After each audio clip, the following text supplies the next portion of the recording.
Estamos aqui, né, mais uma vez no nosso encontro de ensino religioso e fazendo uma menção ao Dia da Consciência Negra, né, e alguns aspectos aí analítico-críticos em relação às perguntas aí colocadas.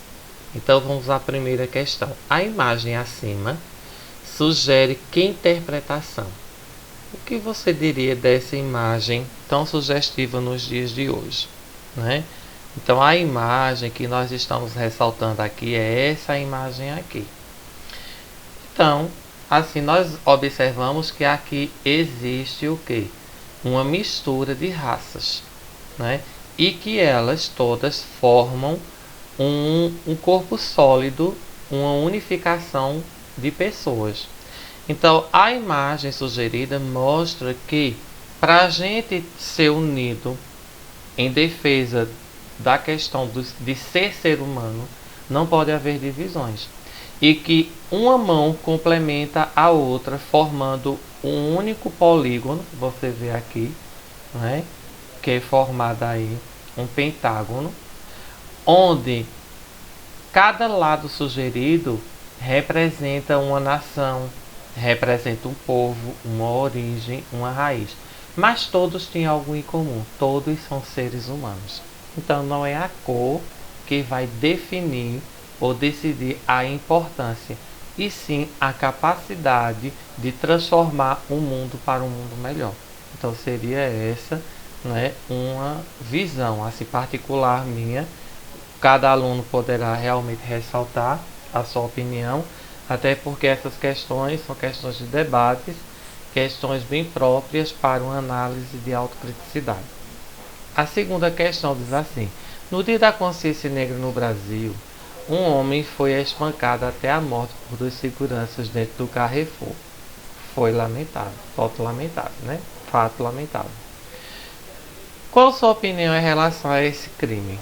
Primeiramente, o despreparo, né, dos profissionais e principalmente de empresas grandes, porque quanto maiores essas empresas, parece que a coisa toma um pico diferente por ter um padrão X de atendimento ao público. Que já começa o erro por aí, porque não deve haver diversificação para atendimentos. Todos são consumidores, todos devem ser respeitados.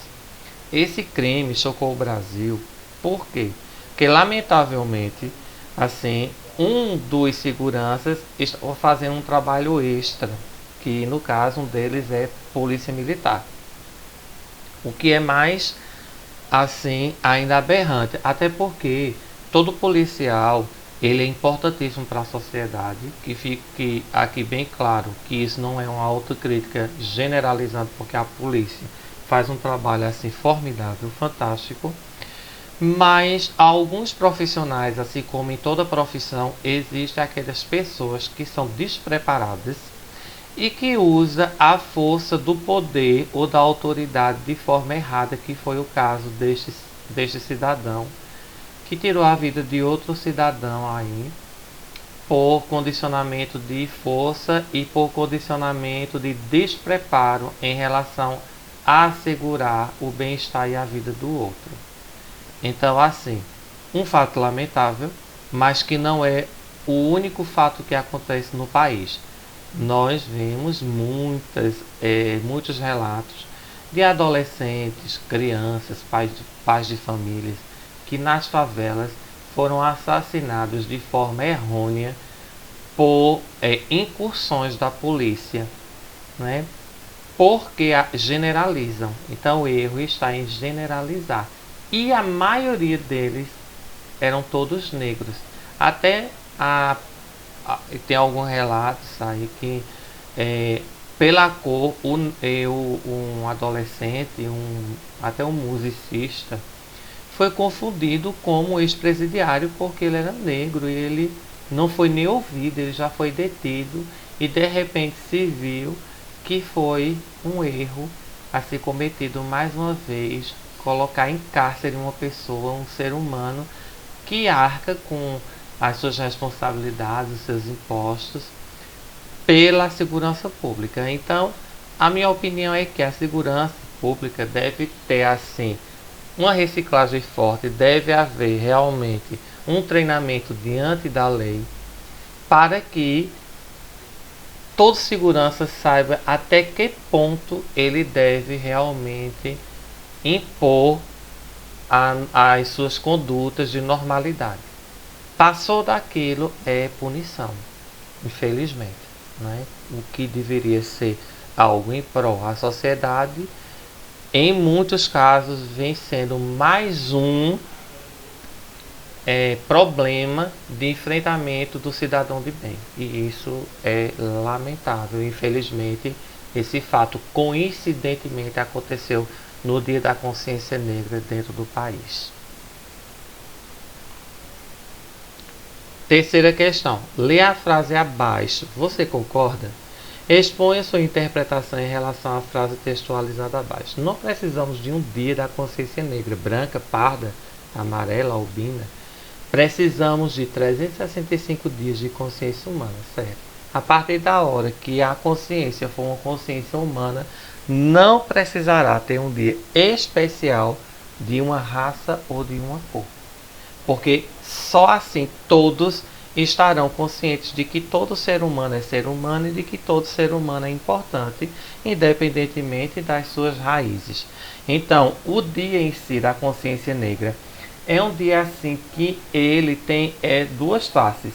Uma face de alerta, que tem que se alertar as pessoas a quebrar com esse preconceito, mas o próprio estigma do dia, a gente escolher um dia para prestar homenagem ao negro já é uma diversificação, já é uma forma também de preconceito. Por quê? Porque todos os dias é dia de todo ser humano. A partir da hora que a gente está contemplando uma vida aqui na Terra, a gente tem algo a fazer. Então, se as pessoas observassem que todo ser humano ele ajusta seus afazeres no mundo, não existe diferenciação, porque todos nós precisamos uns dos outros. Ninguém faz nada sozinho. E chega uma hora que não é a cor que vai definir quem faz mais ou quem faz menos. Realmente é a consciência humana que vai falar mais alto, certo? Quarta questão. Qual das frases abaixo mais te tocou? Explique seus motivos. Então nós temos três. A primeira delas do lado esquerdo, de cima do visor, diz assim: nossas cores são diversas, mas nossos sonhos são os mesmos. E isso mostra que a cor não quer dizer que existe uma diferença de visões de mundo. Independentemente da cor que tenhamos, todo mundo sonha, todo mundo tem um objetivo na vida, todo mundo tem uma luta, todos nós somos contribuintes desse mundo. Então não é a cor que deve definir as possibilidades. Essa frase, ela tem algo assim bem implícito nela, que não é a cor que vai dizer quem tem mais oportunidade do que outros, é a capacidade. E essas capacidades, elas estão ligadas a formações ideológicas e humanas. Tá? A do lado direito do visor. Você nunca deve ter medo do que está fazendo quando está certo. Claro, independentemente da cor, se você está certo, se você está dentro da verdade, você não pode ser julgado. Então, essa frase, ela é muito também, ela é muito importante, ela é muito incisiva, porque independentemente da cor, o que importa é se você está acertando ou não, porque existem pessoas brancas que cometem erros bárbaros e que muitas vezes não são julgados, e basta um negro cometer um pequeno erro que ele é sacudido realmente, ele é apedrejado pela sociedade. Então, isso mostra que existe já um peso dessa ideologia em relação ao negro falsa, esse preconceito, que não é algo que está dentro da gente, é algo que se aprende, a gente passa para os filhos isso, inclusive, porque uma criança ela não tem noções de diferenciar um colega pela cor. Então isso é algo ensinado, né? Então as famílias, o pai e a mãe devem ter muito cuidado, a maneira como se pronuncia, certos preconceitos dentro da sua casa porque você é um formador de opiniões para os seus filhos. E a do centro, o dia em que pararmos de nos preocupar com a consciência negra, amarela ou branca e nos preocuparmos com a consciência humana, o racismo desaparece, claro, porque é a falta de humanidade que faz com que o racismo exploda ou outra qualquer forma de preconceito. Então, o próprio Cristo veio ao mundo quebrar isso. O Novo Testamento mostra a influência de Cristo sobre o meio popular. Ele se misturava ao povão, ao leproso, à prostituta, aos menos favorecidos, aos aleijados, aos que estavam encostados por doenças graves, aos anciãos da época, às crianças. Então, assim, até aos que morreram. Então, Cristo sentia na pele as dores dessas pessoas. Por quê? Porque elas eram, assim, banalizadas da sociedade de uma forma bastante preconceituosa, como se elas não valessem nada. E Cristo veio dizer e veio resgatar e mostrar que todos nós somos valorosos perante os olhos de Deus. Então, está aí colocada, né, a minha visão, e espero que vocês tenham feito também esse ajuste, esse debate interno e essa reflexão. O que eu finalizo com uma frase de Martin Luther King, que foi um senhor negro assim dos Estados Unidos, evangélico, que teve uma grande influência na minha formação, particularmente na quebra de preconceitos e uma forma mais humana de enxergar o mundo.